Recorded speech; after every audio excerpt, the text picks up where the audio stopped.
Voilà, on est de retour sur le plateau après une pause de 10 minutes. On va attaquer tout de suite le Tchad, mais avant cela, quelques réactions, parce que ça discutait encore à la pause de la Côte d'Ivoire. Vous étiez en train donc d'évoquer l'avenir de Charles Blé Goudé, c'est ça?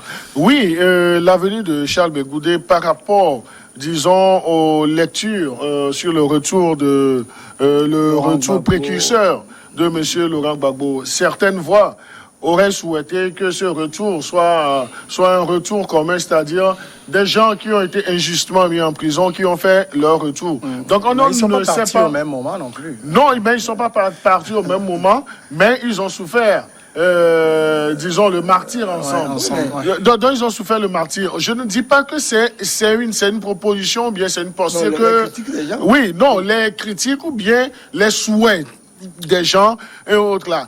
Parce que le retour de M. Laurent Gbagbo seul aussi, les gens l'interprètent diversement. Oui. Donc c'est un retour triomphal, mais on aurait bien voulu voir à ses côtés son fils, le général de la rue. Oui. Maintenant, avec le retour de M. Laurent Gbagbo, on peut également l'interpréter comme si il veut jouer le rôle de Jean-Baptiste, déblayer le terrain pour son fils. Oui. Donc les deux extrémités sont plausible, mais il faut également ne pas occulter, disons, cette nécessité de voir un Charles Blé Goudé à Abidjan. Oui, vous êtes un communicateur, vous savez très bien que si Gbagbo était rentré avec Blé Goudé, c'est vrai que Blé Goudé est quelqu'un en Côte d'Ivoire, mais il sera totalement éclipsé, ça vous pouvez être sûr.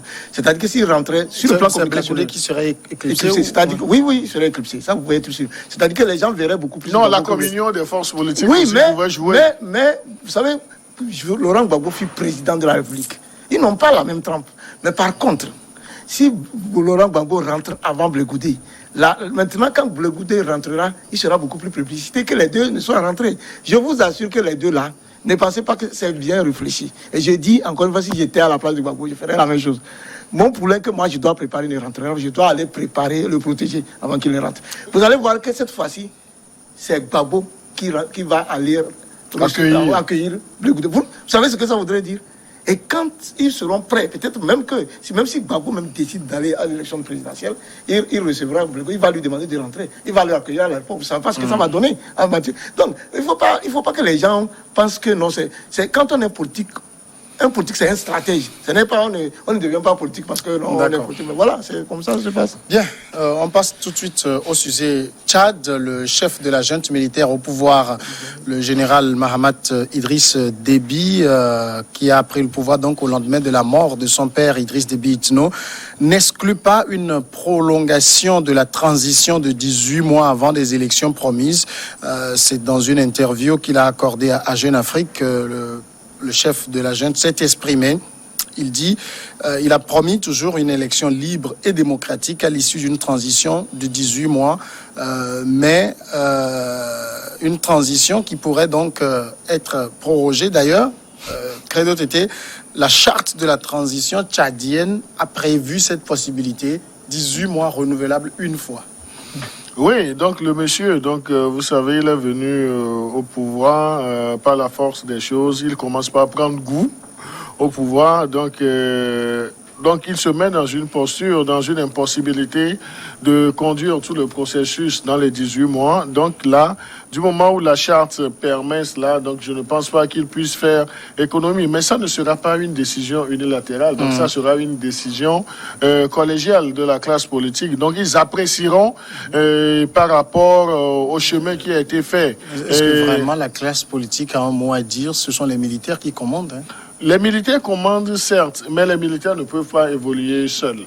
Parce que les militaires ont l'obligation d'organiser les élections pour permettre un retour aux civils.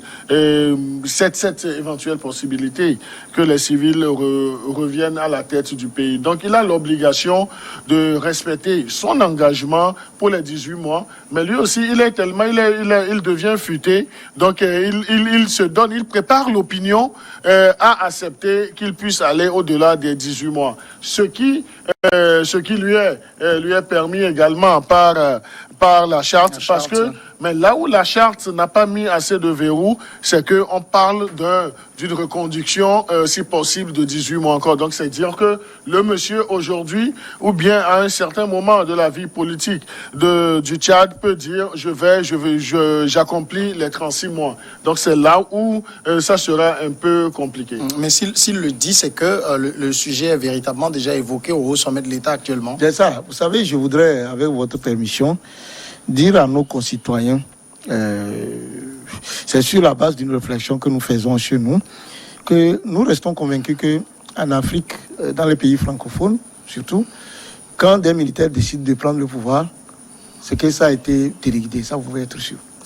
Vous savez, personnellement, à titre personnel, je souhaite jamais que les militaires prennent le pouvoir dans un pays africain. J'ai été totalement déçu au Mali quand, je crois que je l'avais dit ici, quand il y avait un président démocratiquement élu, qui avait fait un premier mandat, qui abordait son second mandat, dont des gens se sont relevés en disant non, ça ne va pas, et qu'ils mettent à l'écart, ils vont chercher quelqu'un qui n'a jamais été élu, qui était militaire à la retraite, qui vient mettre pour conduire la contestation. Vous savez, c'est au Bénin, c'est comme au Mali, c'est comme ça. Alors, au Tchad, le président de la République meurt dans des conditions qui restent, quoi qu'on en dise, flou, ça n'engage que moi-même. Et puis bon, le lendemain, 2 jours après, des militaires sortent des généraux et puis on place quelqu'un. Vous savez, les pays africains francophones sont dans les états-majors, il y a ce qu'on appelle les coopérants militaires de ces puissances-là qui en fait prennent les décisions. Dans un pays, quand vous voyez les populations se soulever contre un régime, et souvent, qu'est-ce qui se passe? Qu'on manipule les leaders politiques. Quand on voit que les leaders politiques tiennent, le dernier larron, c'est l'armée. Le dernier larron que les puissances actionnent, c'est l'armée. Et moi, je suis souvent étonné quand vous voyez les populations africaines, quand les militaires prennent le pouvoir, ils sortent, ils applaudissent. Non, ça c'est parce que nous avons ce qu'on appelle... nous avons l'ignorance politique, nous avons l'inculture, vous m'excusez, nous tous nous avons l'inculture politique. Ça fait que les gens ne perçoivent pas ça.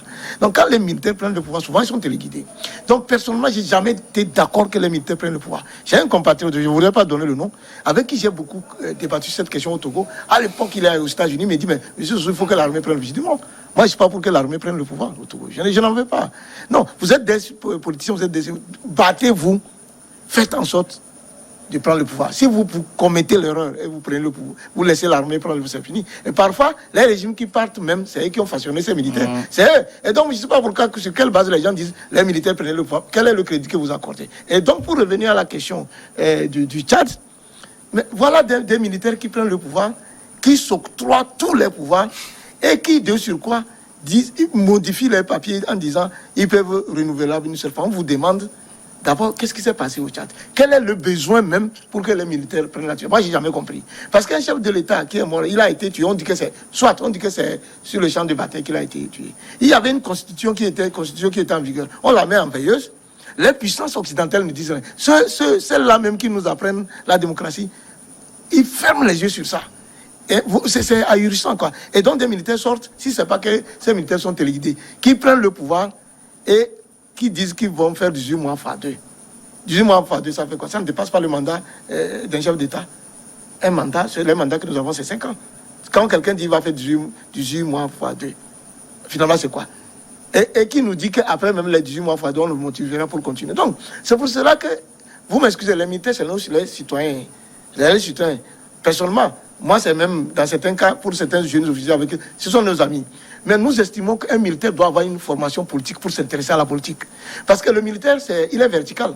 Le militaire vertical. Si vous voyez comment il ne discute de façon démocratique que quand ils ont mis sur la table une stratégie de guerre. Quand ils sont en guerre, les autres officiers peuvent avoir la parole, on dit, mais dès que le chef dit, bon, allez, on va là, tout le monde se met au garde-vous. Le militaire n'a pas l'habitude du débat, d'échange d'idées. Donc, quand il prend le pouvoir, lui, il vous contrôle comme... c'est de façon mécanique.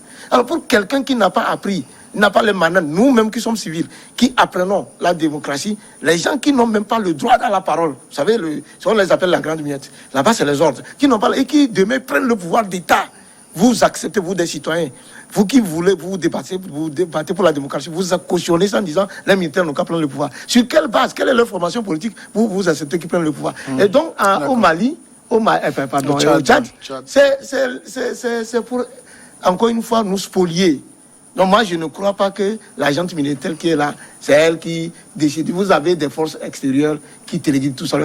C'est dommage pour l'Afrique.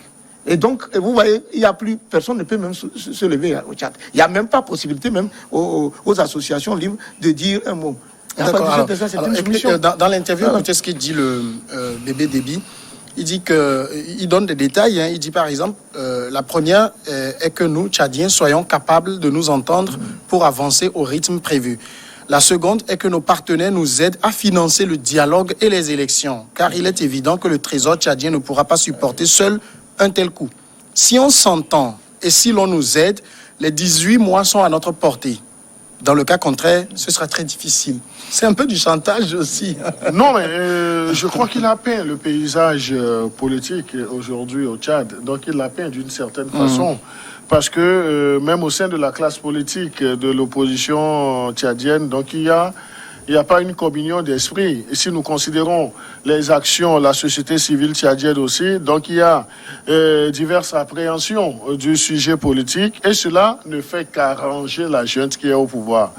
Parce que la junte va sortir tous les aspects, toutes les éventualités, mais tout en tirant le drap de son côté. Ouais. Donc ce qu'il a dit, c'est que en fait, il engage les autres acteurs, la société civile et les hommes politiques, à jouer le maximum de la musique politique pour qu'ils puissent avancer sans dire que eux, la junte, eux qui constituent la junte, qu'ils ont l'obligation également de résultats. Donc demain, si ça échouait, donc il va dire qu'ils n'ont pas été accompagnés. Ouais. Mais je crois, il y a un côté aussi qu'on doit prendre. Donc il ne faudrait pas voir le côté négatif de tout propos, le côté positif, c'est que les hommes politiques, que ce soit la société civile, l'opposition, que les acteurs du pouvoir aujourd'hui, ils doivent considérer l'intérêt du Tchad. Et l'intérêt du Tchad, c'est tout faire pour qu'ils puissent s'entendre.